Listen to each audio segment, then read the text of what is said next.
गर्म पानी और बर्फ से सिकाई करना। क्या आप जानते हैं कि दर्द या चोट के उपचार में गर्म या ठंडे उपचार कितने प्रभावी हो सकते हैं? ये साधारण लेकिन प्रभावी तरीके न केवल दर्द से राहत देने में मदद करते हैं, बल्कि मांसपेशियों के तनाव को कम करने, रक्त संकुलन को दूर करने और उपचार प्रक्रिया को तेज करने में भी महत्वपूर्ण भूमिका निभाते हैं। इसका उद्देश्य है सूजन और दर्द को कम करना और मोच होने पर राहत देना। सबसे पहले हम गर्म पानी से सिकाई यानी हॉट एप्लीकेशन के बारे में जानते हैं। हॉट एप्लीकेशन, इसके लिए हमें किन किन चीजों की आवश्यकता पड़ेगी, आइए जानते हैं। ढक्कन वाली ट्रे, गर्म पानी की थैली यानी hot water bag, kidney tray, jug, तौलिया, कवर, गर्म पानी, मैकिंटॉश। आइए अब जानते हैं गर्म पानी से सिकाई करने की प्रक्रिया के बारे में। सबसे पहले मरीज को प्रक्रिया के बारे में साफ तौर पर समझाएं और उससे अनुमति लें। यदि आवश्यकता हो तो मरीज को निजता यानी प्राइवेसी देने के लिए पर्दे खींचें। अब अपने हाथों को साबुन या हैंड वॉश से धोएं। सारी सामग्री को मरीज के पास लेकर जाएं। मरीज को आरामदायक स्थिति में लिटाएं या बिठाएं। अब हॉट वाटर बैग का कैप खोलकर उसे सुरक्षित समतल जगह पर रखें। बैग को दबाकर उसमें भरी हवा निकाल दें। पानी का तापमान ध्यानपूर्वक जांचें और उसे बैग में भरें। बैग की कैप सुरक्षित तरीके से लगाएं ताकि उसमें से पानी लीक ना हो। पानी बैग की क्षमता का 1/3 होना चाहिए। पानी भरते समय यदि बैग पर पानी की कुछ बूंदें गिर गई हैं या बैग भीग गया है तो उसे डस्टर या सूखे कपड़े से अच्छे से पोंछ लें। बैग को उल्टा करके सावधानी पूर्वक चेक कर लें कि कहीं बैग से पानी बाहर तो नहीं आ रहा है। यदि बैग लीक कर रहा है तो उसे तुरंत बदलें। अब बैग को एक तौलिए में लपेट लें ताकि मरीज को तापमान सहन करने में मदद मिले। मरीज के शरीर के जिस हिस्से पर सिकाई करनी है उस हिस्से के पास मैकिंटॉश बिछा दें। प्रभावित हिस्से पर बैग रखें और 20 से 30 मिनट सिकाई करें। जरूरत के अनुसार आप बैग की जगह बीच बीच में बदल सकते हैं। सिकाई पूरी हो जाने के बाद सारा सामान मरीज के पास से हटाएं।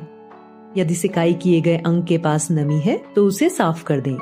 मरीज को ऐसी स्थिति में लिटाएं या बिठाएं जिसमें उसे आराम महसूस हो। अपने हाथों को धोएं और मरीज की फाइल में प्रक्रिया का समय व तिथि को नोट करें। सावधानियां, प्रिकॉशंस। समय समय पर सिकाई किए जा रहे अंगों का निरीक्षण करते रहें। जांचिए कि कहीं त्वचा पर लाली या सूजन तो नहीं दिख रही है। यदि ऐसा है तो तुरंत सीनियर को सूचित करें। यदि मरीज बेहोश है तो तापमान का खास ख्याल रखें। पानी का तापमान 120 डिग्री फ़ारेनहाइट यानी लगभग 71 डिग्री सेल्सियस से ज्यादा नहीं होना चाहिए। अभी हमने गर्म पानी से सिकाई की प्रक्रिया जानी। अब बर्फ से सिकाई की प्रक्रिया पर ध्यान दें। बर्फ से सिकाई तेज बुखार से राहत देने में, दर्द से राहत देने में, रक्तस्राव को रोकने में, सूजन को कम करने में या फिर बहुत ज्यादा गर्मी में मरीज को आराम देने के काम आती है। बर्फ से सिकाई करने के लिए हमें किन किन चीजों की आवश्यकता होगी, आइए जानते हैं। ढक्कन वाली ट्रे, बर्फ की थैली यानी आइस बैग, बर्फ, तौलिया, नमक और चम्मच, किडनी ट्रे, मैकिंटॉश, कटोरी यानी बोल, हैमर, डस्टर या सूखा कपड़ा। अब जानते हैं बर्फ से सिकाई करने की प्रक्रिया के बारे में।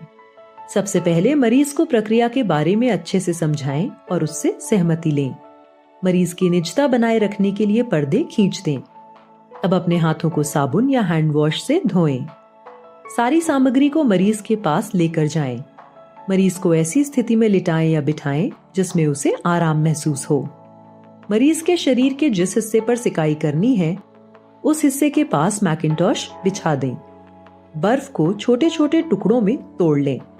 यदि संभव हो तो उसका महीन चूरा यानी पाउडर जैसा कर लें। अब आइस बैग का कैप खोलकर उसे किसी समतल जगह पर रखें। बैग में बर्फ को इसकी क्षमता के 1/3 तक भरें। अब इसमें नमक मिलाएं। इससे बर्फ जल्दी नहीं पिघलती और फिर बैग का कैप लगा दें। बैग के ऊपर नमी है तो इसे डस्टर या किसी सूखे कपड़े से पोंछ लें। अब बैग को एक तौलिए में लपेट लें। प्रभावित हिस्से पर बैग रख दें और 20 से 30 मिनट तक सिकाई करें। जरूरत के अनुसार आप बैग की जगह बीच बीच में बदल सकते हैं, एक ही जगह पर ना रखें। सिकाई पूरी हो जाने के बाद सारा सामान मरीज के पास से हटाएं। मरीज को ऐसी स्थिति में लिटाएं या बिठाएं जिसमें उसे आराम महसूस हो। अपने हाथों को धोएं और मरीज की फाइल में प्रक्रिया का समय व तिथि को नोट करें। ध्यान रखें, बर्फ की सिकाई 30 मिनट से अधिक समय के लिए नहीं की जाती है। पहली और दूसरी सिकाई के बीच 1 घंटे का अंतर होना चाहिए। यदि किसी मरीज के शरीर का तापमान कम है तो उसे कोल्ड एप्लीकेशन नहीं दी जाती है।